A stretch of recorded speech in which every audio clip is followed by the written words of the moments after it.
The air on the orbital station's diplomatic deck was cool, though tension hung thick enough to choke. Representatives of both the Lirati High Council and the formidable Karkath Dominion had gathered for final negotiations. Human diplomats, Ryan Drake among them, stood to the side, ostensibly neutral mediators but no less crucial to the process. Amid the assembly of delegates in glittering robes and polished armor, one figure stood out. Elara Valen, heir to the Valen Accord and daughter of one of the Lirati's most esteemed matriarchs, held herself with a poised serenity. Her violet, iridescent skin caught the station's artificial light, casting faint reflections onto the polished floors. Her long, opalescent hair was intricately braided, a sign of her status and the occasion. The upcoming marriage that would seal peace, or so everyone hoped. Ryan found himself watching her more often than was probably appropriate. Not just because she was striking, though she undeniably was, but because something in her gaze betrayed weariness. She wasn't here to celebrate. Her every gesture and word was careful, measured, as if she carried the weight of her entire star system on her narrow shoulders. "Captain Drake," she said, her voice like the hum of distant music. "I understand your species has a phrase, caught between a rock and a hard place. Is that correct?" Ryan blinked, then nodded. "Yeah, that's about right. Why do you ask?" "Because it is a rather apt description of my situation," she replied. A ghost of a smile crossed her lips, though it didn't reach her eyes. "I must make a choice for the sake of my people. One that is not my own." Ryan cleared his throat, glancing at the two Karkathi delegates across the chamber. The towering aliens were discussing strategy with their warlord, a brute of a figure whose sheer presence seemed to darken the room. "You're talking about your engagement." "I am. It is necessary, you see, to ensure stability. But it's not what you want." Elara's golden eyes flickered with something close to surprise. "You are very direct, Captain. It's a human habit. Sometimes it works, sometimes it doesn't. But I think it's better than pretending everything's fine when it's not." She tilted her head, studying him as if he were an unusual artifact. "Your people have a reputation for boldness and honesty. I find it refreshing." Ryan felt his ears heat. "Well, I don't know about that. We're just trying to help." "Help?" Her voice grew softer. "Your presence here is as much for your own benefit as for ours. The humans have no love for the Karkathi either. But your motives matter little. What does matter is that you are here, and that your assistance might prevent another war." He leaned against the polished railing, unsure how to respond. "I guess I just don't get it," he said after a pause. "How can someone like you, smart, capable, be okay with marrying that guy?" He nodded toward the warlord, who was laughing with his lieutenants, the sound carrying like rolling thunder. Elara's smile was thin, almost imperceptible. "You misunderstand. I am not okay with it. But I must." "That's the thing," Ryan said. "You shouldn't have to do something you hate just because everyone else says you should." She turned her full attention on him now, her gaze piercing. "And what would you suggest, Captain? That I simply refuse and let the negotiations collapse? That I allow my people to be crushed by the Dominion's might?" "No, I'm not saying that." Ryan sighed, running a hand through his short brown hair. "I guess I'm just saying that I get why you're upset. I'd hate it too. And I think you deserve better." For a long moment, neither spoke. The hum of the station's artificial systems filled the silence. Then Elara's expression softened, just slightly. "You are an unusual human, Captain Drake. Most of your kind I've met are less understanding." He shrugged. "I think a lot of us just want to see the galaxy stop tearing itself apart. And if that means being a little more understanding, I'm okay with that." Elara looked down at her hands. Her fingers, slender and adorned with delicate, ceremonial rings, curled into fists before relaxing again. "I have duties I cannot ignore, Captain. But I appreciate your candor and your kindness." "Any time," Ryan said.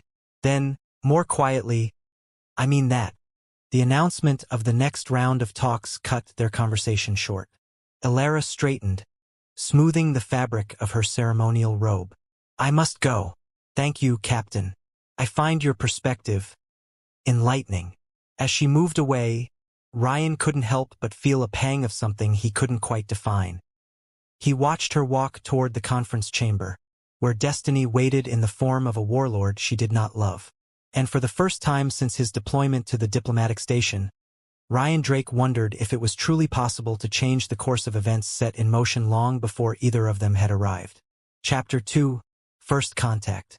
Ryan stared out at the massive observation window, a shimmering starfield stretching endlessly in all directions.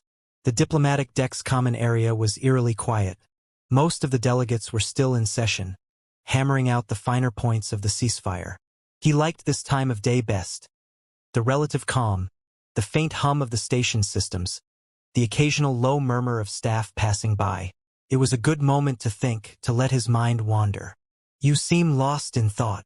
Ryan turned to see Alara standing a few feet away, her posture as graceful as always. She wore a different set of ceremonial robes this time, the deep teal fabric catching the light as she moved closer. Her golden eyes seemed to study him as intently as she might a puzzle. Just taking a break, he replied, motioning to the window. It's not often I get a view like this. Makes Earth feel pretty far away. Alara stepped up beside him, her hands clasped neatly in front of her. I imagine it must be strange for you, being so far from your homeworld. Humans seem to hold a deep connection to it. We do, Ryan admitted. Most of us, anyway. But you don't seem too attached to your home. Her brow furrowed, the faintest shadow of emotion passing across her usually composed features. You would be correct. My home is not the place I remember.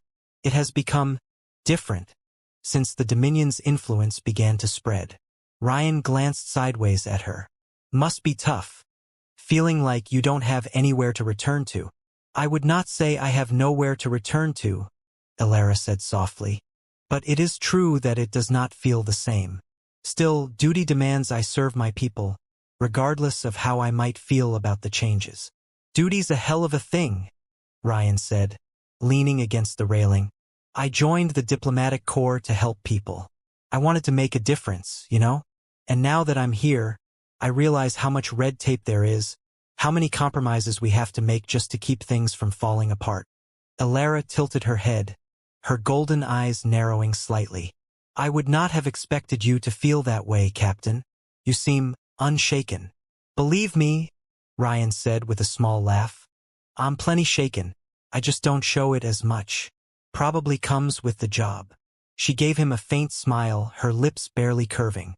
You continue to surprise me, Captain Drake. Your honesty is refreshing, though I am still unsure if it is a strength or a flaw. I'll take that as a compliment, Ryan said, grinning. So what brings you here? I figured you'd be deep in the negotiations. I needed a moment away, Alara admitted. The Warlord is intense as always. His demands grow bolder with each session, and I find it exhausting to temper them. Ryan hesitated, then decided to go for it. Why don't you let someone else take over for a bit? Someone from your delegation. Alara shook her head. It would be seen as a sign of weakness. My people expect me to stand firm, to show the Dominion that we are not so easily cowed. If I step away, they may view it as an opportunity to press us even harder. Sounds like a lot of pressure. It is. Her gaze softened, and for a moment, she almost looked vulnerable. I am not accustomed to such expectations. My role was always to observe, to advise. Now I find myself the face of an entire system's struggle. It is a burden I did not anticipate. Well, Ryan said, leaning against the railing beside her, you don't have to carry it alone, at least not all the time. If you need someone to talk to, you know where to find me. Alara's eyes flicked to his, her expression unreadable. You are kind, Captain, and remarkably persistent. Persistence is another human trait, Ryan said with a smirk. But I mean it. You don't have to go through this alone. If you need someone to help you think through the options, someone who isn't tied to your council or the Dominion, I'm here. She didn't respond right away, instead turning her gaze back to the stars. The silence stretched, but it wasn't uncomfortable. It was as if the vastness of space gave them room to breathe, to exist without immediate obligations pressing down on them. "Thank you," she said at last, her voice quiet. "I may take you up on that offer." Ryan nodded. "Anytime." They stood there together for a while, two figures from different worlds watching the same endless expanse of stars. Ryan couldn't say what would happen next, but for the first time in a long time he felt like maybe, just maybe, this wasn't a lost cause. Chapter 3, The Forbidden Bond. Ryan and Alara found themselves walking through one of the station's hydroponics gardens. A rare quiet moment amidst the daily diplomatic chaos. The lush, vibrant greenery grew in gravity-simulating towers, a stark contrast to the sterile halls of the diplomatic deck. The scent of fresh herbs and alien blooms filled the air, blending into a heady mix of Earth-like familiarity and exotic otherworldliness. "You weren't kidding about needing to get away," Ryan said as he plucked a leaf from a bush and rolled it between his fingers. "This place is almost too nice for a station in the middle of nowhere." Alara followed a few steps behind, her hands clasped loosely in front of her. "It is a small oasis in the void," she admitted. "I often come here to think, to breathe." He glanced over his shoulder. "How often do you come down here? Seems like you'd get stopped for 100 questions every time you step out of that conference chamber." She paused near a cluster of deep purple blossoms and ran her fingers gently along one of the petals. "More often than you might think. I know which times of day are the quietest. Most of the delegates do not even know this level exists." "Not bad," Ryan said with a grin. "You've got a secret escape route. I'm impressed." "It is not entirely secret," she said, tilting her head. "After all, you are here as well." "I won't tell," Ryan replied, raising his hands in mock surrender. "Your secret's safe with me." Her faint smile returned, but it was quickly replaced by something more serious. "I needed to speak with you," she said after a moment, "about what you said before. About not having to carry this alone." Ryan stopped and turned to face her. "You mean back on the observation deck?" "Yes." She hesitated, her golden eyes searching his. "I find your perspective intriguing, Captain. You speak so freely about what you feel, about what you think is right. It is not something I am accustomed to." He frowned slightly, crossing his arms. "I thought you said humans were known for their bluntness." "They are," Alara said, a faint note of amusement in her voice. "But most I have encountered use it as a weapon. You do not. You seem to care, genuinely care, about what happens, even though this is not your conflict." Ryan took a step closer, his gaze steady. "It might not be my conflict, but it's still people's lives on the line. It's still about making things better if we can. And if I can help you see a way out of all this that doesn't involve you sacrificing yourself, then yeah, I'm gonna care." Her lips parted slightly, as if she wanted to say something, but the words didn't come. For a moment, the only sound was the gentle hum of the hydroponics equipment. "You're not used to hearing that, are you?" Ryan asked softly. "No," she admitted, her voice almost a whisper. "I am not." He reached out, hesitating before letting his hand rest lightly on her arm. "You're not alone in this, Alara. I know it feels like it, but you're not. If you need someone to talk to, or if you need someone to just listen, I'm here. No strings, no politics. Just me." She looked down at his hand, then back up at him. "Why do you care so much?" Ryan shrugged. "I guess I just believe that people, no matter where they're from, deserve a chance to be happy, to have a life they actually want. You've got that chance too, you know?" She didn't pull away, but she didn't respond right away either. Instead, she stepped back slightly, her gaze lowering to the ground. "I cannot let my personal feelings interfere with my duty," she said after a long pause. "My people would never forgive me." "Maybe they would," Ryan said, his voice gentle but firm. "Or maybe they'd understand more than you think. You'll never know unless you give them a chance." Alara closed her eyes briefly, exhaling a slow breath. "You make it sound so simple." "It's not simple," Ryan said. "But sometimes, the hardest choices are the ones worth making." She looked at him then, really looked at him, as if searching for something she wasn't sure she would find. When she finally spoke, her voice was quieter than before. "You are different, Captain Drake. Different from anyone I have met." Ryan smiled, lowering his hand. "I'll take that as a compliment." She didn't smile back, but there was something in her expression that made him think she wasn't as closed off as she had been before. And as they continued their walk through the garden, neither said much more, but the silence between them no longer felt like a wall. It felt like something else entirely, something fragile and new, waiting to take shape. Chapter 4. The Dance of Stars. The station's central atrium had been transformed. Colored lights bathed the high ceilings in shifting hues, casting soft, vibrant shadows over the gathered crowd. Rows of tables were set with refreshments from a dozen species, and music filled the air. A mix of human melodies and alien rhythms that somehow blended seamlessly. It was the first celebration of its kind on the station, a multi-species cultural exchange designed to foster goodwill.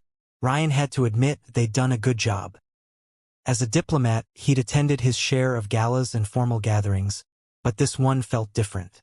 There was an energy in the room, a cautious optimism.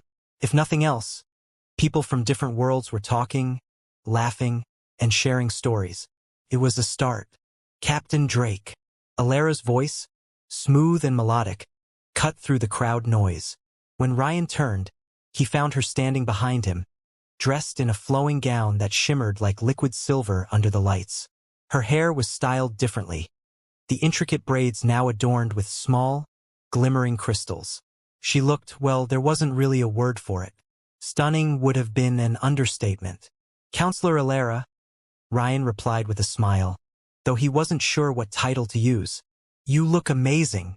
Alara gave him one of her faint, reserved smiles. "You are kind, Captain. I did not expect to see you here. I could say the same about you. I thought this kind of thing wasn't your style." "It is not," she admitted. "But I was persuaded by my aides that my presence would demonstrate goodwill." "Glad they convinced you," Ryan said. "It's nice to see you in a more relaxed setting for once." She tilted her head slightly. "And do you consider this relaxing?" "Well, it beats another round of negotiations," he said, motioning to the crowd. "Everyone's just here to enjoy themselves. No agendas, no talking points. It's a nice change of pace." "I suppose it is," Alara said, though her expression remained thoughtful.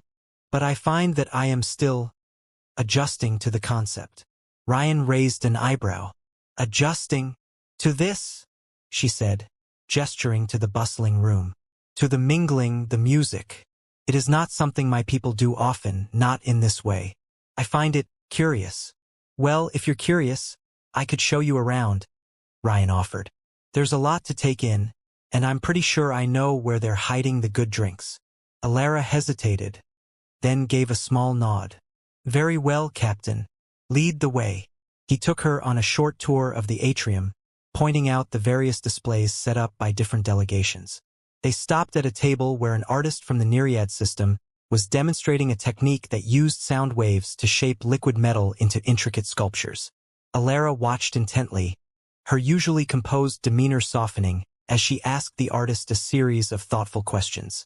Ryan noticed how her curiosity made her eyes brighten, a subtle change that made her seem more at ease.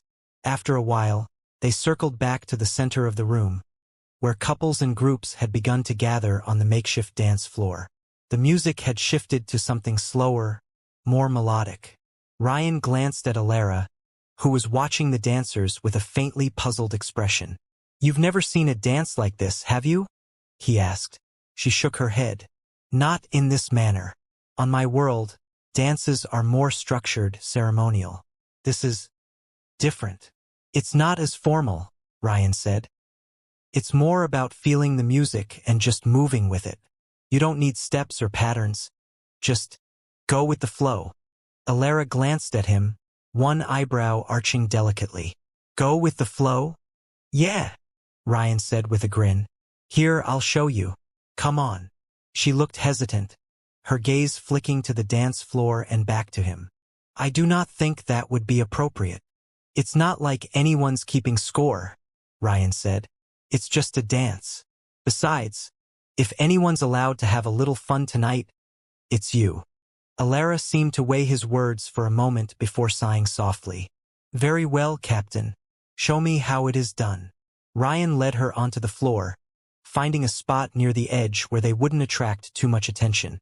The music swelled, and he kept his movements simple, just swaying gently and tapping his foot to the rhythm. Alara watched him closely, then began to mimic his motions, her steps cautious at first but gradually becoming more fluid. She still held herself with an air of formality, but her lips curved into a slight smile as she caught the rhythm. You're a natural, Ryan said, his tone light. Alara gave him a look that was almost playful. I suspect you are flattering me, Captain. Maybe a little, he admitted. But you really are doing great. They danced in silence for a while, the music wrapping around them like a cocoon. For the first time since they'd met, Ryan saw Alara relax completely. Her movements became more graceful, less calculated, as if she were letting herself simply be in the moment. The tension that so often defined her posture seemed to melt away. When the song ended, she stepped back and gave him a small bow, her expression serene. Thank you, Captain. That was enlightening. Any time, Ryan said with a grin. If you're interested, we can try another one. Alara paused, then nodded. I think I would like that. Chapter 5, The Confession. Ryan strolled through one of the station's quieter observation halls.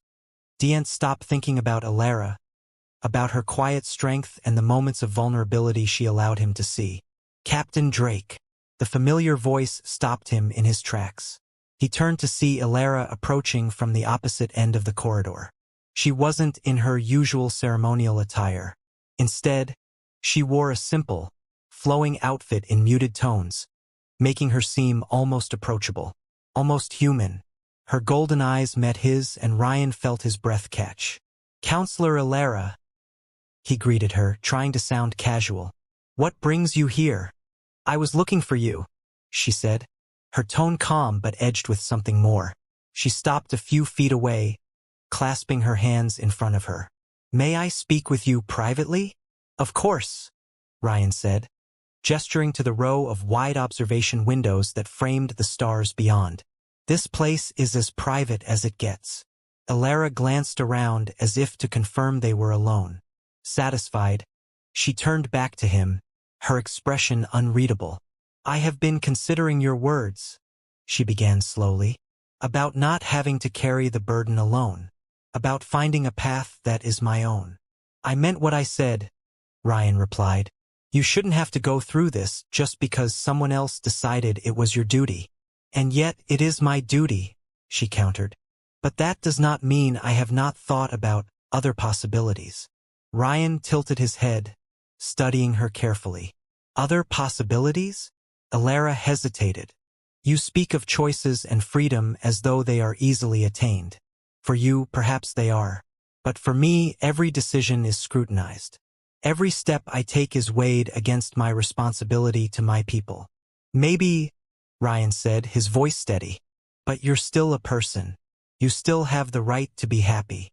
Alara's gaze shifted to the window, her reflection blending with the stars. Happiness is not something I have ever sought for myself. I was taught that personal desires are secondary to the greater good. Sounds like a pretty lonely way to live, Ryan said gently. He leaned against the wall, keeping his eyes on her. What if I told you it doesn't have to be that way? Her lips pressed into a thin line, as if she was struggling with some internal debate. When she finally spoke, her voice was barely above a whisper. I have never spoken so freely with anyone as I have with you, Captain. I'm glad you feel you can, Ryan said. That's a good thing. She turned to face him fully, her expression unreadable but intense.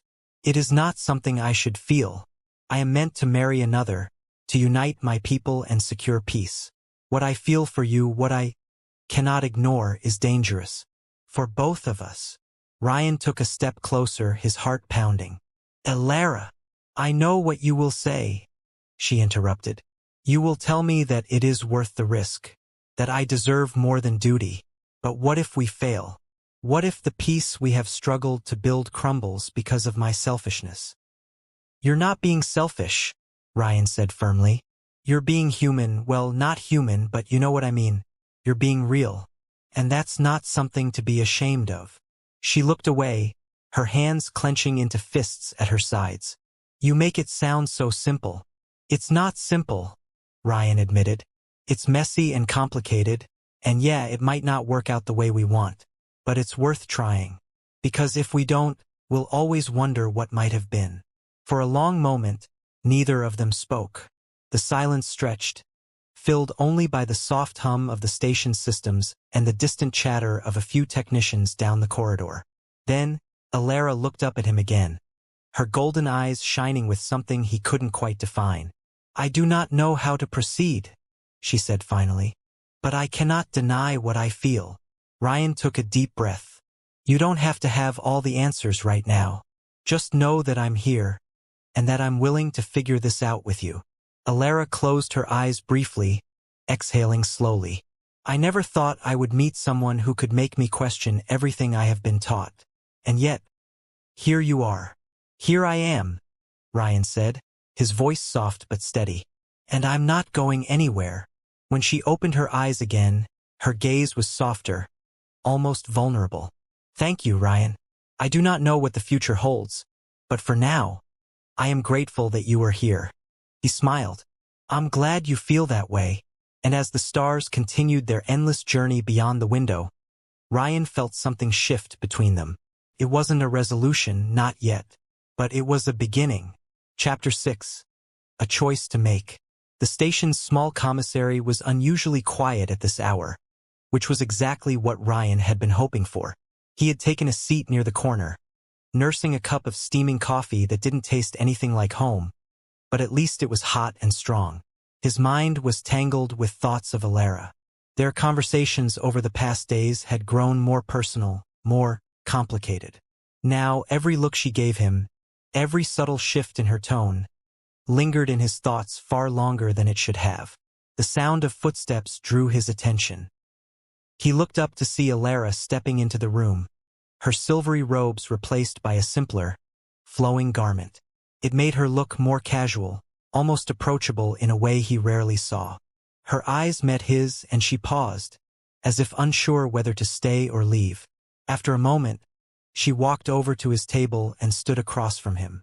Captain Drake, she said softly. Counselor Alara, he replied with a small smile. What brings you down here? She glanced around the quiet room before speaking. I needed a moment away, and I had hoped to find you. Ryan gestured to the empty seat across from him. Well, you found me. Have a seat. Alara sat down gracefully, her hands folded on the table. For a moment, neither of them spoke. The silence wasn't tense, but it was charged with something unspoken. Finally, Ryan broke it. Is everything all right? He asked. Alara tilted her head slightly, studying him as if deciding how much to reveal. I have been thinking, she said after a moment, about the conversations we have had, about what I feel. Ryan set his cup down, his brow furrowing. What you feel? Yes. She hesitated, her gaze dropping to the table before meeting his again. I am unsure how to proceed.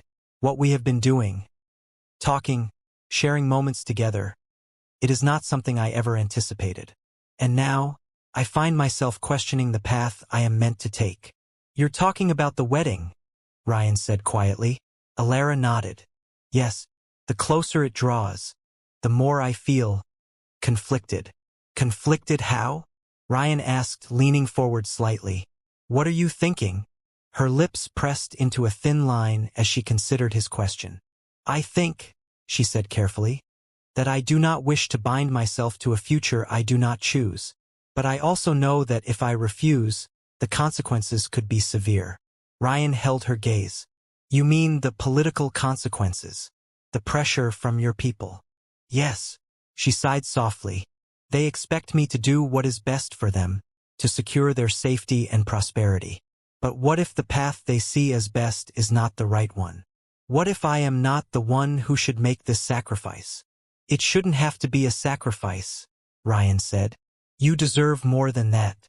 You deserve a life you actually want, not one that's forced on you.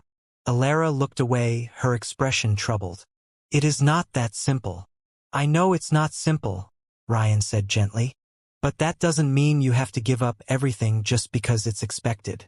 You're not alone in this, Alara. You have people who care about you. People who will stand by you no matter what you decide. She glanced at him sharply. And you are one of those people? Ryan didn't hesitate. Yes, I am. Her eyes searched his, as if trying to find the truth behind his words. Whatever she saw there made her expression soften, though her shoulders remained tense. I do not know what the future holds, Captain, but your words, they give me hope. Ryan smiled slightly. That's all I can ask for. I'm not here to tell you what to do, but I want you to know that you don't have to face this alone. She nodded slowly, her hands unclasping and resting flat on the table. Thank you, Ryan. You have given me much to consider. And if you ever need to talk, Ryan said, you know where to find me. She stood then, her movements deliberate and measured. I should return to my quarters. The next session begins soon. Ryan stood as well, offering her a small, reassuring smile. All right, but remember, you're not in this alone. Alara paused, then gave him a faint smile in return. I will remember. As she left the room, Ryan sat back down, picking up his coffee and staring into its depths. He had no idea what Alara would ultimately decide. All he could do was be there for her and hope she chose the path that made her truly happy. Chapter 7. Breaking Tradition. Alara stood at the edge of the conference chamber, looking out at the vast expanse of space beyond the panoramic window. Her reflection stared back at her, a figure caught between the world she had always known and something entirely uncharted. The wedding was days away. Her people had finalized every detail, and the Karkath Dominion's warlord, Raxic, had made his position clear. There would be no peace without their union. You don't have to go through with it, Ryan said, his voice steady as he entered the chamber. He stopped a few steps behind her, his hands at his sides. You know that, right? Alara didn't turn around. Do I? Yes, Ryan said. You're not a prisoner. No one can force you to marry him. She finally looked over her shoulder, her golden eyes sharp. If I refuse, my people will see it as a betrayal. They might lose faith in me as a leader. Ryan crossed the room, stopping a respectful distance from her. And if you go through with it, will you have faith in yourself? Alara flinched slightly, as if the question struck a chord. You do not understand.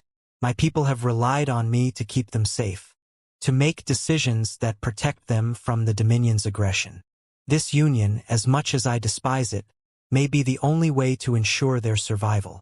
You think the Dominion will honor their promises just because you marry Raxic? Ryan asked, his tone careful. They've built their power on intimidation, on conquest. Do you really believe that's going to change? Alara turned fully to face him now, her hands clenched at her sides. And what would you have me do, Captain? Reject the Warlord and risk open conflict? Destroy the tenuous peace we've built? I'd have you choose what's right for you, Ryan said firmly. Your people might look up to you, but that doesn't mean you have to sacrifice your entire life for them. There's always another way.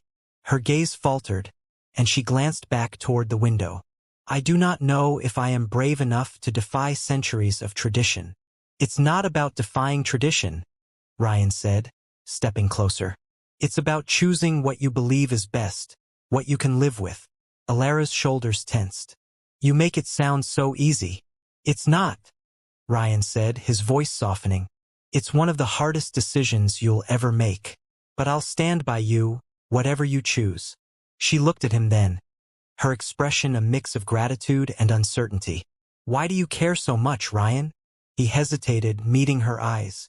Because I see you for who you really are.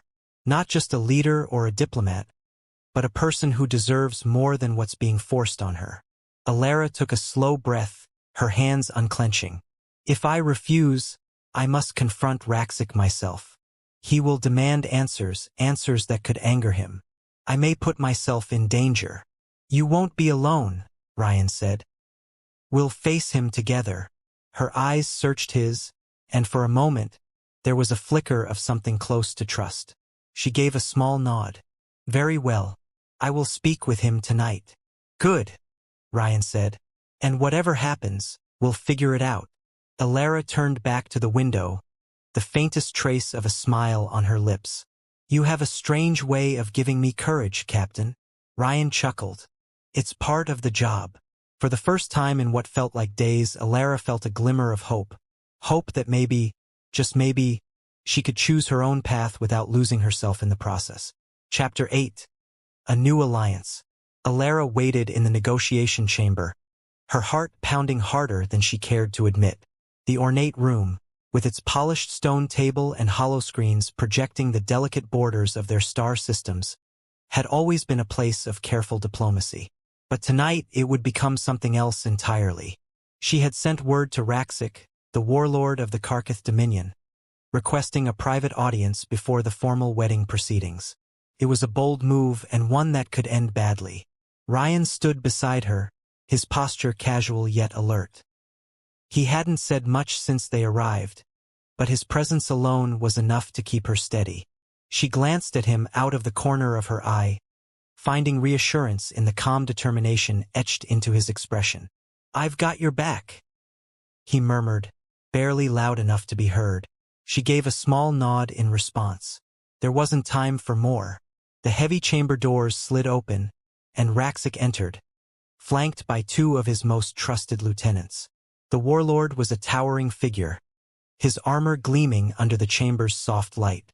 His piercing gaze swept over the room before locking onto Alara. He dismissed his guards with a sharp gesture and strode toward the table.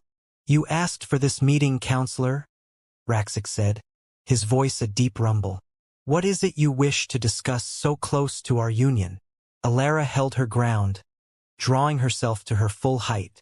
I need to speak to you about that union. Raxic's expression darkened slightly, his brow furrowing. Speak plainly. I will not marry you, warlord. The room seemed to grow still. Raxic's eyes narrowed, his posture stiffening. You realize what you are saying? I do, Alara said, her voice steady. And I do not make this decision lightly, but I cannot enter into a union that would be a lie. To both of us. Raxic's gaze flicked to Ryan, then back to Alara. And this human, he is the reason, I presume? He is part of it, Alara admitted. But more than that, I have realized that forcing this alliance through marriage will not bring the peace we seek. It will only create more resentment, more distrust. If we are to find common ground, it must be built on mutual respect and cooperation, not coercion. Raxic leaned forward, resting his hands on the table. His expression was unreadable. You believe I would dishonor a marriage alliance? No, Alara said. But I believe that entering into such a union under false pretenses would weaken us both. It would be a foundation built on sand. The warlord's gaze lingered on her, then shifted to Ryan. And you, human, do you stand by this decision? Ryan met his gaze without flinching. I do. Alara isn't saying there can't be peace. She's saying there's a better way to get there. We can work together, share knowledge, resources, and defense strategies, without forcing her into something she doesn't want. Raxic straightened, his towering frame casting a long shadow across the room. For a long moment he said nothing. Then finally he gave a short, sharp nod. You have courage, counselor, and you, human, perhaps more courage than I gave you credit for. Very well. If you refuse this marriage, then so be it. But know that I will expect you to hold true to your word. Peace must still be maintained, and our agreement must be honored. It will be, Alara said. I give you my word. Raxic's lips curved into something that was almost a smile. Then I look forward to seeing what this new alliance of yours can achieve. Do not disappoint me. With that, he turned and left the room, his lieutenants falling into step behind him. The heavy doors hissed shut, leaving Alara and Ryan alone in the sudden quiet. Alara let out a breath she hadn't realized she was holding. It is done. Ryan looked at her, a small grin breaking across his face. "You did it. And you didn't even need to throw a punch." She shook her head, a soft laugh escaping her. "Not every battle needs to be fought with fists, Captain." "Well, it's good to know," Ryan said. "But in all seriousness, you made the right call. And you handled it better than I could have." Alara looked at him, her expression softening. "I could not have done it without you." He shrugged. "All I did was back you up. The courage to stand up to him. That was all you." She smiled, a genuine smile that lit up her face. "Perhaps." Ryan glanced back toward the door. "So what now?" "Now," Alara said, her voice steady. "We build a new path. Together." And as they left the chamber, the stars outside the station seemed to shine a little brighter, hinting at the possibilities that lay ahead.